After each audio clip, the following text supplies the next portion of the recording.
G'day everyone, welcome back to another update for gold and silver. Now we did forecast a bearish divergence in our last video, and that's actually played out along with some profit taking by investors. Before you go any further, make sure you hit that like and subscribe button to support the channel. Now in terms of the outlook, as of today, February 15, gold prices approach the $3,000 per ounce mark, driven by escalating global trade tensions, particularly due to US President Donald Trump's proposed tariffs on imports from countries like China, Japan, South Korea and the European Union. The uncertainty has bolstered gold's appeal as a safe haven asset. And for silver, prices surged to $33 per ounce, benefiting from gold's upward momentum and its own industrial demand prospects, especially in the solar energy sector. However, potential economic slowdowns from trade conflicts pose risks to its industrial consumption. The sudden drop at the end of the week's trading can be attributed to profit taking by investors after significant gains, as well as mixed corporate earnings reports from major gold mining companies, which tempered market enthusiasm. First, we look at the gold price, and on the monthly, the weekly and a daily, we always look at the moving averages. Now, on the monthly, we've got the price well above the moving averages of the price chart.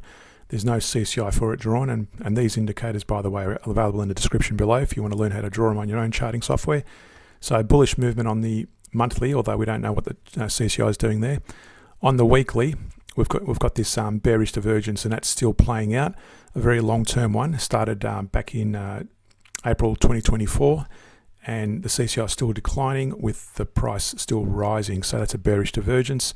But notice also on the weekly, the CCI is broken higher up through the moving average range, giving us a shorter-term bullish movement trend, in which case if you're trading on the daily, you can trade in the direction of the weekly trend. So that's a bullish move at the moment in terms of trading on the daily. On the daily chart, I've got this resistance up here at 29.42. Now it's actually a strong resistance in terms of the Elliott wave sequencing, so we might see a bit of a pullback from this area. That also aligns with this very long-term bearish divergence, lower highs on the CCI versus higher highs on the price. So we might start seeing a decline. It's already broken into that moving average range on the daily, on the CCI. Hasn't quite reached it yet on the price chart, but again, we'll keep an eye on that, see how far it drops. And to understand further on the intraday, we look at the intraday charts. This is the daily chart again, has a reference, so we only go long during this period, and that would have been a nice little bull run during that period. And if you're trading on the hourly or any other intraday time frame, you take the trades in the direction of the hourly CCI ranges. So you can see there from, let's take it back from this period when it broke up on the daily, you would have started going long during this period back here. And the way it works is most recently, if we go back to this area just for starters, let's go to this area. So you can see here when it breaks above the CCI, you take a long entry and you close it out when it breaks below the moving average band. So again, long entry there, and it closes out, small gain there, another long entry there, and you close it out when the CCI is breached at that point there. Let me just draw some measurement tools, and you would have closed it out at the close of that candle. So 0.2% gain in 11 hours of trade, another entry there on that candle, and you close it out when it closes out on that candle there. So a 0.17% gain in 9 hours of trade, and so on. Just demonstrate one more time, close it out there, the close of that candle. So 0.6% gain in 10 hours of trade, and so on. And since then, you would not have been trading long positions with this bearish move. And if we go across, there was a false break there. It was consolidating sideways. Notice the CCI band and on the price and as well as the CCI moving averages are very narrow. You want to see them pull apart like they are here, for example, and that would have been an ideal area to go long. And again, you close that out on the close of that candle. So 2.2% gain in 7 hours of trade, and so on. Now, where we are today, if I zoom out, I've drawn this divergence, bearish divergence on the CCI, lower highs on the CCI versus higher highs on the price. That was almost a double top there versus declining CCI.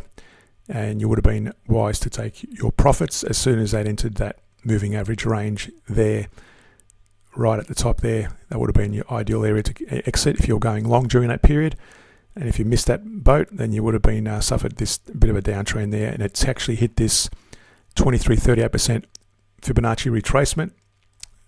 And the way you draw it, take it back to that significant low.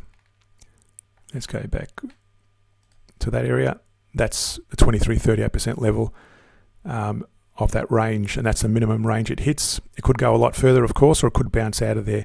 We'll see what it does in the coming hours of trade. Now, silver's had a similar sort of pattern and impact on the last day of trade. On the monthly, you can see here we've got a bullish move on the CCI as well as the price, so nice big bullish move. There's no divergence to speak of in this area.